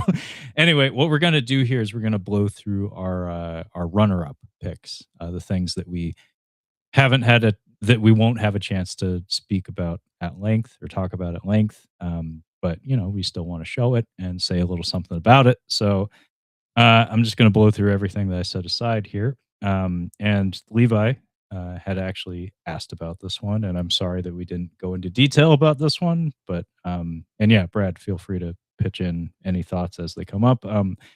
The Ultimate Matrix Collection, the Matrix films, as directed by the Wachowskis. This includes the first 3 Matrix films. So this is a Blu-ray set from well before we got that last Matrix film. Also includes the Matrix Experience data bank, which I'm guessing is behind the scenes features, and also the Animatrix Mhm. short film collection of animated films from a lot of Japanese animators. Um, Groundbreaking cinema, hugely impactful to myself and many others. I had the pleasure of seeing the first one in the theater. Mm. I think I saw all the first 3 movies. I think I saw all of them in the theater. That's Um, good that that doesn't include the last one, especially for today, because, the 4th one, I believe, was only, one of the Wachowskis, right? I don't think it was a I duo think you're right. Yeah, version. I think that was not a duo.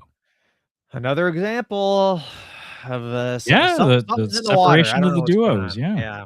I don't know what it is. But yeah, I think you are right. I think that was just one. I don't recall which, but, I have here, this is Shin Gojira or Shin Godzilla.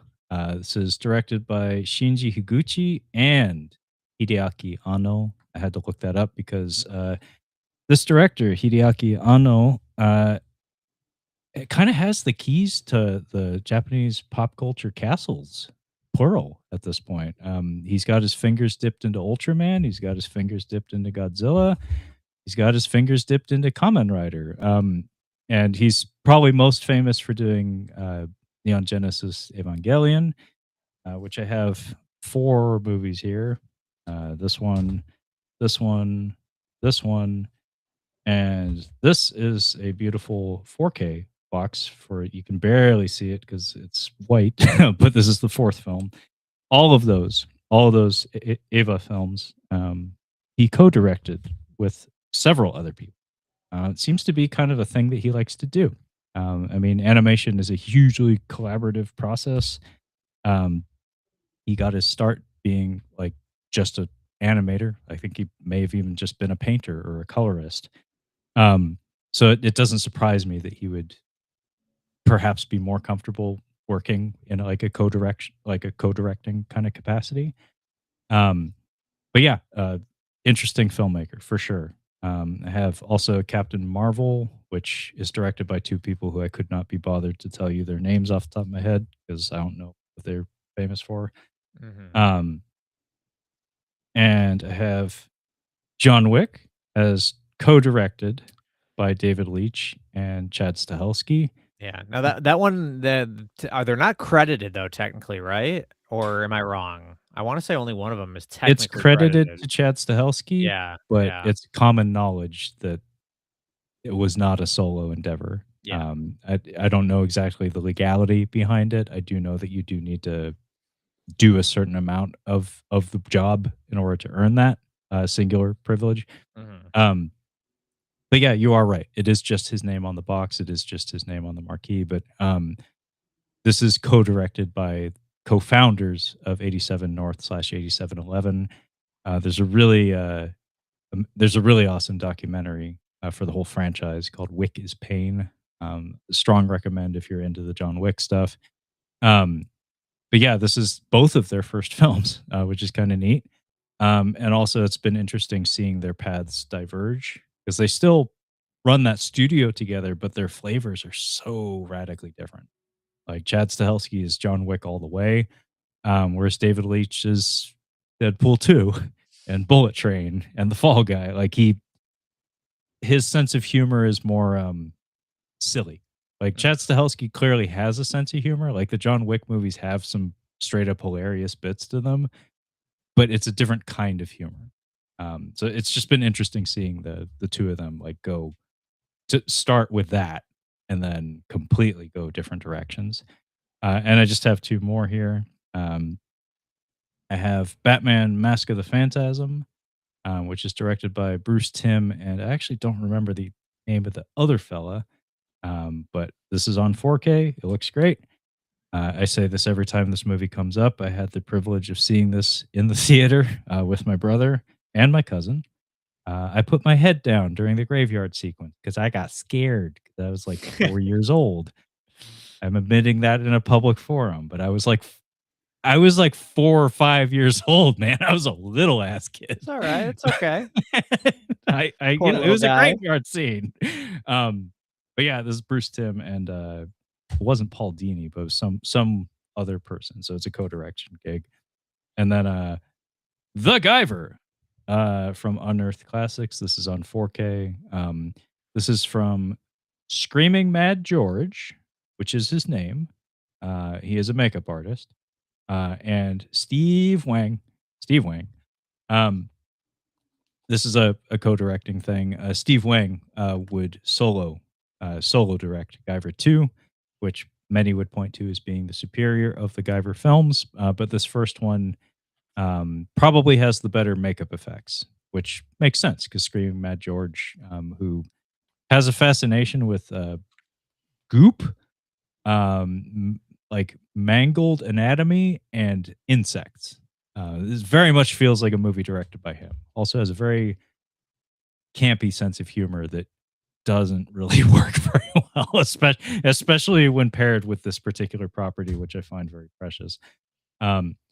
Anyway, that was all of my picks. Levi has a couple comments here. Bullet Train was way more slick and fun than I expected it to be. I think Brad and I both agreed with you there, Levi. Mhm. That's another one that he and I reviewed, by the way. And I think you three were the only tickets sold for that movie. He's referencing Batman Mask of the Phantasm. You're not wrong. The numbers on that movie were, to quote you, Brad, from 10 years ago, horrendous. Yeah. Okay, sir. What are your runner-ups or speed round picks? All right. I have here Kolobos, which Trevor, we all know what Kolobos means, correct? Right? Obviously. You go Kolobos, first. which means to maim or mutilate. Classic horror flick here, not classic, but no. Late 90s horror movie, kind of an early sort of reality TV sort of movie. And I don't remember a ton about it. It's very low budget, very rough around the edges, but it does have two directors and kind of a cool little oddity that I was happy that Arrow put out. Mm. We have the Wreck collection, and I think it's the first two movies are directed by two guys, Paco Plaza and Yame Balaguero. Those are Spanish, right? Yes, yep. And I think the other two, yeah, Paco Plaza did 3, and Yame Balaguero did number 4. So kind of cool that they both did 2 of them together, and then for the other 2, they split off and did a solo one for each. Kind of a cool way I to like that. handle that. That's Yeah. kind of cool. Start off together and then they both have a contribution on their own. That's Mhm. neat. And I love Wreck, and Wreck 2 is very good as well. That was the one Honestly, that I saw the trailer for and I was like, "Whoa, I yeah. need this in my life." I remember it came out around the same time as The Raid. Mm, And I mhm. still have yet to see Rec 2. Yeah. No, they're both very solid. And I would say that maybe these guys should get back together as a duo. Maybe they have, I don't know, but the first 2 are definitely the best by far. Okay. I have here who are these guys? Phil Lord and Chris Miller, 21 and 22 Jump Street. Um, which I really like these movies. I think they're funny, they're fast paced, clever script, really solid direction for a comedy. And I really like the meta elements of 22, like the extremely meta elements of 22 Jump Street. I know that maybe might have turned a few people off, but I really like leaning into sort of like making fun of the sequelisms and that sort of thing. I think Kyle told me the second one was good. Yeah. I've only seen the first one and I got enough out of it. Dave Franco in that first one is what I think of when I think of the youth. It's like something about his affect and his body language, like he tapped into something where I was like, so that's what it feels like to be old and look at teenagers. like, Yeah, like, yeah. that's what it's like to interact with the youth. But they were supposed to do Solo, right? Yeah, I mean, that's How another one you could have pulled out. I don't know if you own that, but in your, I don't own Star Wars, Brad. I Star mean, Wars lives in my brain, in my heart. I don't need to watch Star Wars anymore. yeah, that's one that has, you could say it has 3 directors on it because our boy Ron came in and did a bunch of reshoots, and I think the number is he did about 70%. 70% of what is in the final film was shot by him, so he does get the sole credit. But um, yeah, that was a very messy production, obviously as well. The movie did virtually nothing for me. You're not alone. You're not alone. And um, we have here Spring, directed by Justin Benson and Aaron Moorhead, which is almost like the Before films, the Before trilogy, mixed with a monster movie. Oh, Um, wow. and I quite like it. And they're so aware of it that they even have a quote from Richard Linklater on the back here. He says, "A beautiful and unique love story, a real accomplishment of genre and tone." So he approves. He approves. Benson and Moorhead sounds like a law firm.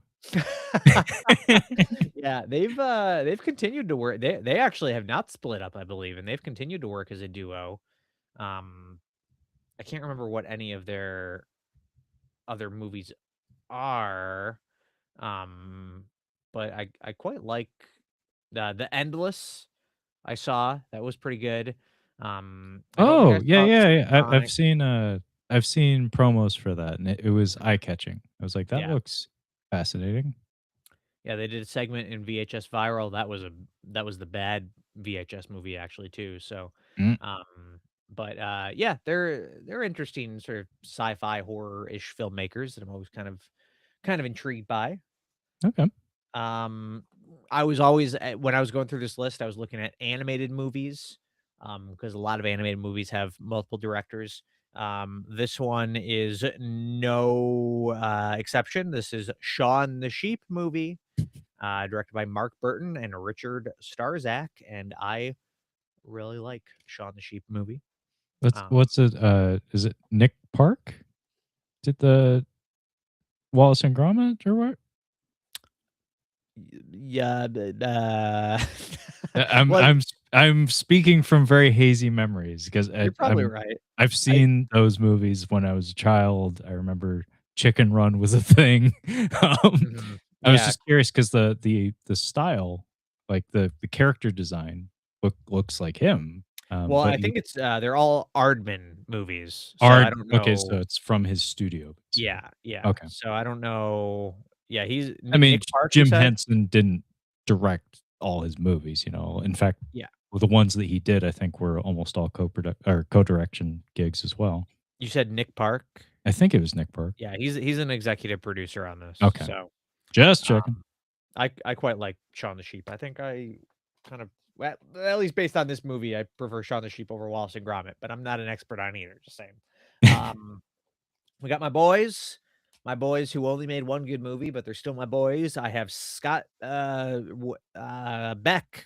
and Brian Wood's Haunt, Oh, the classic Halloween flick that I love and made me give these guys so many chances over the years, and they've continued to let me down. But this movie rocks. I love Haunt. I think what Bobby brought that one up when you guys talked last. Yeah, maybe. Yeah. I can't remember. Yeah, I think he watched it recently. But yeah, that's a really fun slasher Halloween flick. They recently did Heretic, which was kind of a big deal for them. Oh, Um, that was them. yeah, yeah, but I was not as Speaking of crazy Hugh about that Grant, one. Mhm. Yeah, yeah, another Hugh Grant joint. We have everything everywhere all at once. Best picture winner right here.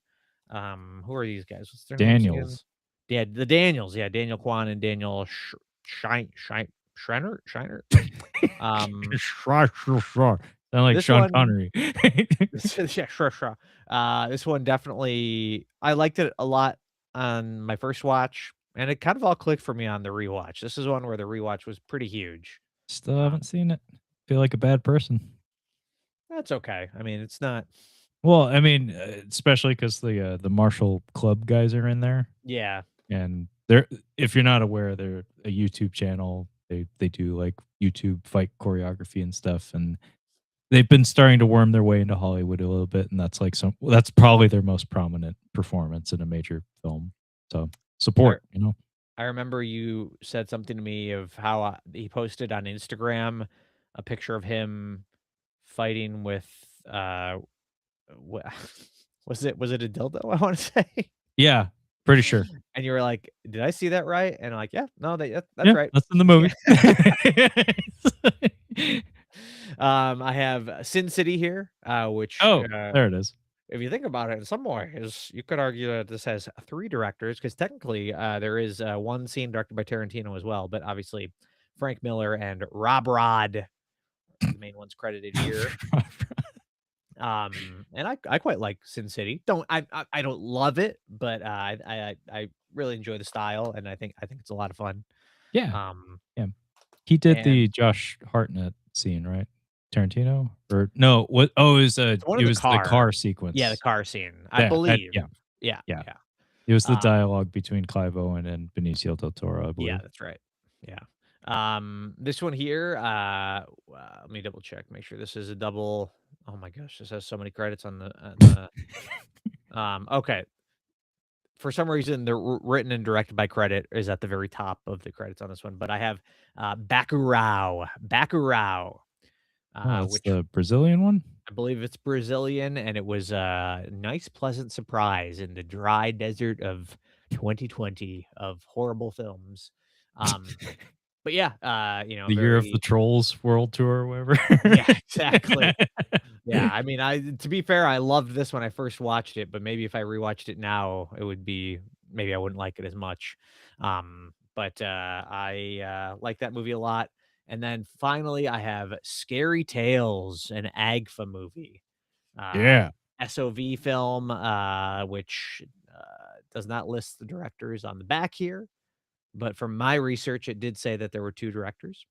Um, Although now I'm seeing on the bonus feature only 1 director credit, so I don't know. But anyway, this is a fun movie. So either it has 1 director or 2.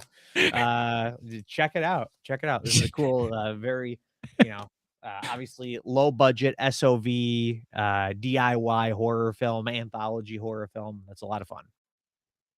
Well, you just wanted to show off the cover, I'm guessing. Mostly, yeah, that slipcover. Yeah, very nice. Yeah. Anyway, sounds like Levi disagrees with you on Bacurau. R.I.P. Udo Kier, by the way. Yeah.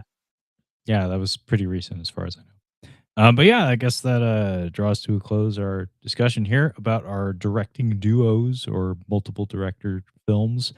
Thank you for joining me, as always, Brad. This was great. Yeah. Thanks for having me. I'm glad the tech stuff seemed to work out. I dipped out for a second there. I Yeah. did not see that coming. Yeah, I was perfect. Yeah. Full disclosure, Brad was the one having issues, not me. Yeah. And then all of a sudden, I'm the guy who's the problem. I became the problem.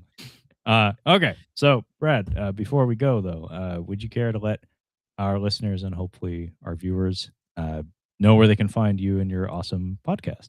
Yeah, it's the Cinema Speak podcast. You can find us on any podcast listening service or app, iTunes, Stitcher, Spotify. We are on Twitter at the Cinema Speak, Instagram, Cinema Speak Podcast, and on YouTube as Cinema Speak. And you can find us on the web at cinemaspeak.libsyn.com. All right, thanks for that. And I'm guessing Santino's checked out at this point. Maybe not, but still mad at you, by the way, for swiping Godzilla -0. Still sour about that. Probably going to be sour about that until the end of the year. I can't wait for that to be a complete and unmitigated disaster, and it gets like a 12% It's not going to happen. on Rotten Tomatoes. And it's not going to happen. Like, I don't know, it'll we'll be. see. I don't think it could be any worse than fine. It's not going to be a disaster. Anyway, if you're listening to the show, you know where to find it. But yeah, my show is called Catching Up on Cinema. I talk with Brad once a month. And I also guest on Brad's Cinema Speak podcast whenever he has me, which actually wasn't that long ago. So that was cool. But yeah, it's Catching Up on Cinema. You can find it pretty much anywhere you can find podcasts, and also on YouTube at Catching Up on Cinema. So that being said, thank you so much for joining.